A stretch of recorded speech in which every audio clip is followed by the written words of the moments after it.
Hey guys, it's Nessin. How are you guys? Gimana kabarnya? Semoga masih semangat dalam menjalani minggu ini. Hari ini kita akan membahas tentang tutorial WikiHow yang paling absurd. First of all, aku mau tanya sama kalian, apakah kalian tipe orang yang ketika membeli sesuatu yang baru, apalagi teknologi gitu, kalian harus banget baca buku panduannya? Atau kalian lebih kayak aku? Kayak kalian semua udah tahu ya, kalau nonton Reboot, walaupun emang nggak boleh di peraturannya, tapi kalaupun boleh, aku nggak akan baca buku panduannya. Karena kalau ada opsi lain, apalagi kalau misalnya aku bisa nonton di YouTube aja kayak tutorial untuk membuat sesuatu atau menyalakan sesuatu, bahasa di buku panduan itu kayak nggak relatable aja gitu. Apakah ada yang sama atau kalian model orang yang enggak, aku harus baca buku panduannya? Coba komen di bawah. Ya walaupun aku jarang menggunakannya, tapi sebenarnya aku harus berterima kasih gitu ya sama orang-orang yang bikin buku panduan, karena itu dibutuhkan sebenarnya dan pasti sulit juga buatnya gitu. Dan hidup itu memang butuh panduan, anjay.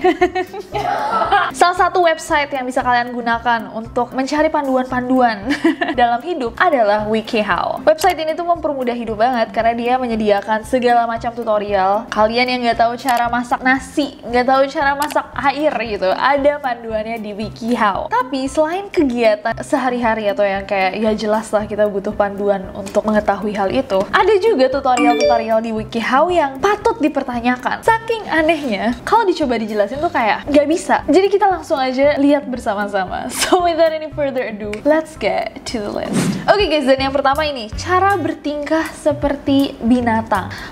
Yang pertama, metode pertama adalah bertingkah seperti binatang melata. Nomor 1, mengendap dan mengenduslah seperti anjing. Anjing merupakan teman yang hebat dan menyenangkan untuk ditirukan. Jika Anda ingin menirukan anjing, berikut inilah dasar-dasarnya. Dari bahasanya sih kelihatan kayak seorang dewasa gitu yang menulis ini, tapi nggak apa-apa. Kita baca. Gimana caranya menirukan anjing? Berjalanlah dengan tangan dan lutut di bawah, kibaskan ekor ke depan dan ke belakang. Kita tidak punya ekor. Apa yang mau dikibaskan? Gerakan kuping seakan-akan Anda mendengar sesuatu atau melihat kucing. Kejarlah mainan, bola, dan tongkat. Gerakan. Ada tahu orang yang bisa gerakin kupingnya sendiri? Nomor 2, meregang dan bersihkan seperti kucing. Jika Anda ingin bertingkah seperti kucing favorit, berikut ini caranya. Mainkan mainan, kalung, dan barang lainnya ke arah depan dan belakang di antara kedua tangan. Mengeong dan mendesislah. Makanlah semangkuk makanan di lantai. Gosok pipi pada bagian ujung suatu benda. Miringkanlah kepala ke arah samping dan pandanglah benda-benda dengan lama. Kayak aku kenal deh orang yang melakukan ini. Miringkanlah kepala ke arah samping dan pandanglah benda-benda dengan lama. Garuk karpet dengan cakar Anda. Entah kepala aku sakit karena dapat atau karena materi ini. Ini metode kedua, bertingkah seperti binatang terbang. I would love to know. Kuliah tinggi-tinggi nggak diajarin hal ini ya. 2. Terbang tinggi dan berburu menjadi Raja Wali atau elang. Raja Wali adalah pemburu yang pintar dan merupakan burung yang sangat besar, yang indah untuk dilihat. Jujur kayak aku nggak pernah lihat Raja Wali in real life deh. Wow, oke. Aku mau menjadi burung Raja Wali. Gimana caranya? Bangunlah sarang pada tempat yang tinggi untuk telur. Kayak nggak bisa. Gunakan selimut atau ranting. Panjatlah tempat tinggi dan perhatikan segala sesuatu yang ada di bawah. Raja Wali memiliki posisi yang sangat baik. Perhatikan mangsa seperti tikus dan adik kecil. Berputar-putar di atas mangsa. Dan tunggulah sampai dia membuat kesalahan. Cengkram dengan cakar tajam yang ada di bawah kaki. Gak ada cakar tajam, ada debu. Beri makan bayi Anda di sarang. Ini random banget yang terakhir, kenapa tiba-tiba beri makan bayi Anda di sarang? Mami, aku di mana? Kamu ada di sarang karena Mami Raja Wali. Ini tuh sebenarnya deep banget, yuk. Ini tuh ngomongin tentang posisi gitu dalam pekerjaan. Kalau kamu jadi Raja Wali tuh kamu atasan-atasan yang nyari kesalahan dari bawahannya. Tapi dia gak muter-muter kan? Muter-muter juga dia. Muter-muter di belakang orang lagi kerja. Pengamat dia. Kalau ada yang salah biar dia kelihatannya wah dia kerja banget gitu kan. Tahu kan kamu orang-orang kayak gitu. Metode ketiga ini bertingkah seperti binatang yang berenang. Kenapa sih banyak tutorial jadi binatang? Bermainlah seperti seekor lumba-lumba. Keluarkan kepala dari dalam air dan katakan aha. Seperti saat Anda tertawa. Pukul benda-benda dengan hidung Anda. Melompatlah dari dalam air dan lakukan permainan. Makanlah ikan. Kamu lumba-lumba ya? Tips, oh ada tipsnya juga kalau misalnya kalian mau jadi binatang. Cobalah mengunjungi suaka marga satwa dan diamlah sejenak di hutan. Anda perlu melakukan penelitian akan binatang yang ingin ditiru. Jangan perhatikan pembicaraan manusia, tapi cobalah untuk memahami ujaran binatang yang ditiru oleh Anda. Ingatlah, para lelaki menyukainya. Ada peringatan ya guys, Anda mungkin dapat dipecat dari pekerjaan atau harus meninggalkan lingkungan sekolah jika bertingkah seperti binatang selamanya. Oleh karena itu, bertingkah konyol kembali saat waktunya bekerja atau bersekolah. Oh, jadi kayak bertingkah jadi manusia tuh konyol. Yang normal tuh konyol. Yang benar jadi binatang. What? Orang-orang akan berpikir bahwa Anda aneh. Next. Cara bersikap seperti Sasuke. Sasuke itu siapa? Naruto ya, Naruto. 1. Berperilaku seperti Sasuke. Bersikap tenang dan masa bodoh. Sasuke itu kalem, dingin, kejam, sinis, agak sarkastik, dan lumayan sombong. Kalau kamu ingin bersikap seperti Sasuke, kamu harus memancarkan karisma itu. Semua orang tidak bisa dibandingkan dengan kemampuan atau kepintaranmu. Jadi bersikaplah seakan-akan kamu bosan dengan mereka. 2. Bersikap dingin. Sebenarnya Sasuke itu sangat bernafsu untuk membuktikan diri dan tidak bisa lepas dari perasaan tidak aman akan harga dirinya. Kayak aku nggak tahu Sasuke yang mana, tiba-tiba aku mengenal terlalu banyak hal tentang Sasuke. Pasang ekspresi serius dan seram. Coba jalan-jalan sambil merenung seperti Sasuke. Selagi berjalan, pasang ekspresi marah. Kayak Sasuke. Jangan menertawakan lelucon atau hal-hal lainnya. Sasuke itu sangat serius, maka kamu juga harus fokus pada pentingnya hidup dan hal-hal yang bermakna dalam saja. Tidak ada waktu untuk bersikap konyol. Ribet banget. 3. Jadi pintar. Tunjukkan kepada orang-orang bahwa kamu lebih pintar. Nyebelin banget. Sasuke itu diakui sebagai jenius, bahkan atas standar klan Uchiha. Dia paling jago dalam hal apapun dan hal-hal yang sulit pun mudah baginya. Kamu harus bisa belajar cepat jadi ranking pertama di kelasmu. Oke. 4. Diam. Sasuke jarang bicara, dan ketika mengatakan sesuatu selalu singkat dan langsung pada pokok masalah. Kalau kamu bersikap kaku, akan seperti itu juga nanti. Jangan banyak bicara, dan bila memang perlu bicara, langsung pada intinya saja dan katakan dengan serius. Dengan begitu kamu mengembangkan reputasi sebagai orang yang layak didengar. You are special, but not quite as special as I am. Wih. Bicaralah seperti Sasuke. Rendahkan nada suaramu, pasang tatapan maut, dan coba katakan kalimat-kalimat berikut. Kenapa bahasa Indonesia ya? Oke, nggak apa-apa. Nama saya Sasuke Uchiha. Saya tak begitu suka apapun dan banyak hal saya benci. Yang saya miliki bukan sekedar mimpi, tapi akan saya jadikan kenyataan. Kamu istimewa, tapi tidak seistimewa. Oh, ini yang tadi. Dengan kebencianku, akan kuubah ilusi ini jadi kenyataan. Jalan hidupku tak bisa kalian ikuti. Aku telah menutup mata sejak lama. Tujuanku ada dalam kegelapan. Oh. Berpenampilan seperti Sasuke itu, sempurnakan tatapan maut khas Sasuke, kenakan kombinasi warna biru dan hitam, atur gaya rambut jabrik gaya bebek, tapi ada peringatannya. Peringatannya adalah kamu boleh saja punya teman, tapi bersikap seperti Sasuke akan membuat sebagian orang membencimu. Sabar aja. Sasuke adalah tokoh fiksi. Kenapa dia bikin tutorial? Dan dia melakukan hal-hal yang berbahaya. Kamu boleh bersikap seperti dia, tapi jangan melakukan hal bodoh seperti berusaha berjalan di atas air, sepertinya. Jangan mendadak kamu bersikap seperti Sasuke. Sebaiknya bertahap selama beberapa bulan. Ini untuk membuatmu lebih meyakinkan dan tidak terkesan palsu. Sejumlah gadis dan pria mungkin akan suka padamu. Mungkin akan timbul perkelahian. Bersikaplah seakan-akan kamu tidak peduli. Anggap saja itu sudah biasa terjadi. Next, cara menghipnotis ayam. Kenapa kita loncat dari cara menjadi Sasuke ke menghipnotis ayam tuh? 1. Pegang ayam pada permukaan datar. 2. Gerakan jari Anda. Letakkan jari tangan Anda yang satunya tepat di depan paruhnya tanpa menyentuh paruhnya. Gerakan jari Anda menjauh sekitar 10 cm lalu dekatkan kembali. Ulangi langkah ini sampai ayam berhenti berkokok atau bergerak. Lepaskan kakinya. Saat ini ayamnya harusnya sudah terhipnotis dan berhenti memberontak. 4. Buat garis di depan paruh ayam. Beberapa orang menarik garis horizontal di depan ayam. Apakah ayam akan takut garis? Adakah alasan kenapa cara ini lebih efektif dari sekedar menggerakkan jari? Para ilmuwan masih mencari jawabannya. Ready? So you hold him like this. Watch Tooster's body. Watch this. Watch his body. Oh my gosh. Watch. Oh my gosh, if you erase the... 5. Sadarkan ayam dengan menepuk tangan. Berbaik hatilah pada teman berbulu Anda.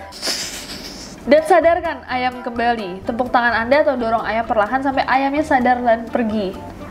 Who in their right mind, kayak tidak punya kerjaan apa, kalian sampai memutuskan untuk menghipnotis ayam untuk sejenak aja, habis itu kayak dibangunin lagi kayak oke, bye, thank you for the good time. Kenapa sih manusia? Next, cara supaya orang-orang mengira kamu adalah penyihir. Zaman dulu, orang-orang yang dikira penyihir itu dibakar hidup-hidup. Sekarang masuk WikiHow gimana caranya biar dipikir kalian penyihir. 1. Siapkan buku mantra. Kamu bisa menggunakan buku tulis biasa yang didekorasi dengan warna emas atau bronze, lalu diberi tulisan private, do not open. Supaya lebih meyakinkan, tulis beberapa mantra yang bisa didapat dari internet atau buat mantra sendiri. 2. Kalung jimat. Pilihlah jimat yang melambangkan sesuatu yang ajaib. Ini dikira penyihir, enggak, dikira dukun kamu kayaknya jalan-jalan pakai ini. 3. Gunakan makeup seperti penyihir, tapi bukan makeup untuk pesta kostum. Try using smoky eyeshadow, ya pakai eyeshadow yang smoky gitu ya, biar kelihatan gelap. Terlihatlah tersinggung jika orang yang bukan penyihir berbicara tentang penyihir. Oh, jadi kalau ada orang-orang yang kayak, udah nonton belum film Harry Potter? Itu kayak nggak masuk akal nggak sih? Kamu yang kayak, bawa buku mantramu kemanapun kau pergi. Terlihatlah khawatir ketika ada bulan purnama atau bulan baru. Oke. Dan jika ada yang bertanya, apakah Anda memiliki sesuatu yang direncanakan pada malam itu? Katakan, maaf, saya harus melatih karakter saya. Maksud saya harus belajar untuk ujian. Lalu pergilah dengan tergesa-gesa. 7. Buatlah tongkat sihir. 8. Jika ada yang bertanya, apakah kamu penyihir? Bertindaklah khawatir. Apakah kamu penyihir? Enggak. Sekali lagi. Apakah kamu penyihir? Aku penyihir. Penyihir tuh nggak ada. Terus larilah atau ubah topik pembicaraan. Sekali lagi coba. Apakah kamu penyihir? Kenapa gimana sih tanya gituin banget sih? Kenapa kamu yang khawatir? Kamu penyihir ya? Apakah kamu penyihir? Yumna, penyihir tuh nggak ada. Kalian udah pada makan belum? Nggak natural. Biarkan temanmu melihatmu melakukan sihir, dan jika mereka bertanya apa yang kamu lakukan, kamu jawab tidak ada. Ayo Yum. Apa yang sedang kamu lakukan?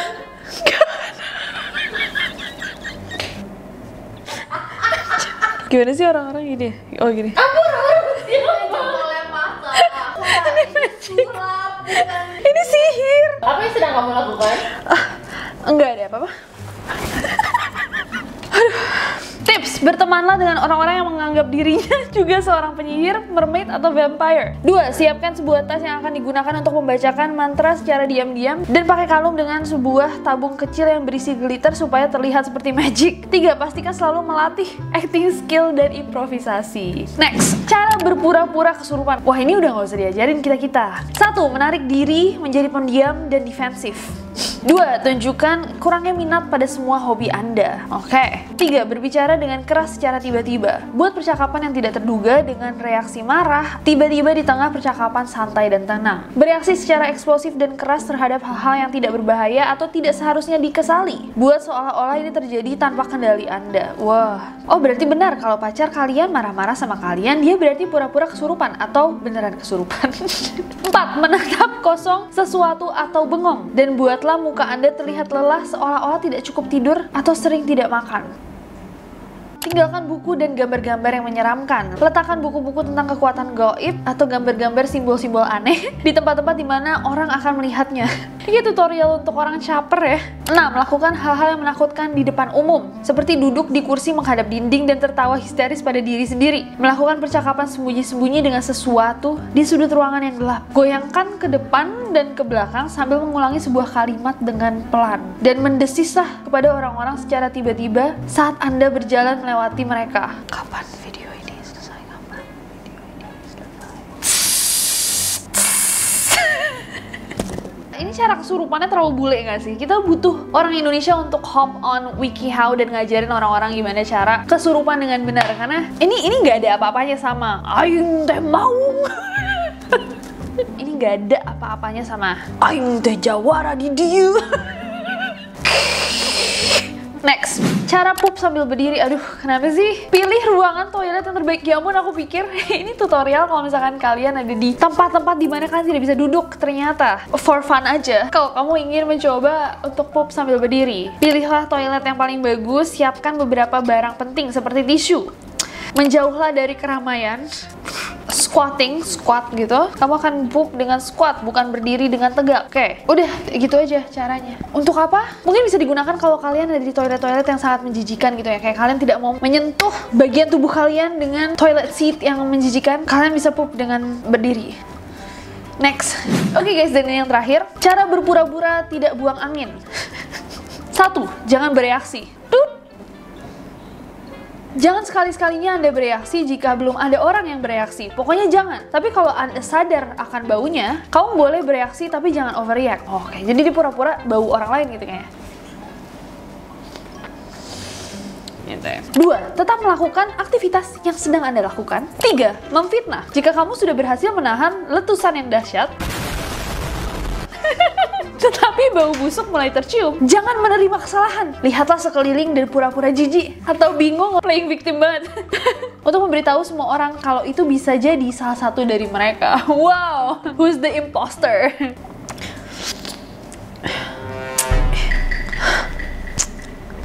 Padahal dia sendiri, jahat banget. 4. Salahkan anjing. If it isn't broken, why fix it? Kalau misalkan emang nggak rusak, kenapa harus dibetulkan? Salahkan saja anjing. Kalau misalkan memang ada anjing di sekelilingmu, salahkan saja dia tidak akan merasa disalahkan. Oke, kalau anjing tidak ada, bayi bisa menjadi pilihan kedua. Oke, itu tadi adalah WikiHow yang sangat... Aku nggak tahu sih apa yang kita pelajari dari video kali ini. Kayaknya nggak ada pesan moral yang bisa kalian bawa. Jadi aku minta maaf sudah membuang-buang waktu kalian pada malam ini. Karena ini bukan salah aku, ini salah Jehan. Jadi playing victim. Tadi kan aku belajar playing victim. Ya, kayak Jehan gitu. Apakah kalian pernah lihat WikiHow yang nggak kalah lucu sama yang kita bahas malam ini? Coba komen di bawah. Dan komen di bawah, as always, ide-ide buat video-video selanjutnya. But other than that, I hope that you guys enjoyed this video. Kalau misalkan kalian suka video, klik follow di Instagram, dan subscribe, nyalain notification-nya. Biar kalian tahu misalnya aku upload video baru, karena aku gak sabar buat ketemu kalian lagi. Bye-bye!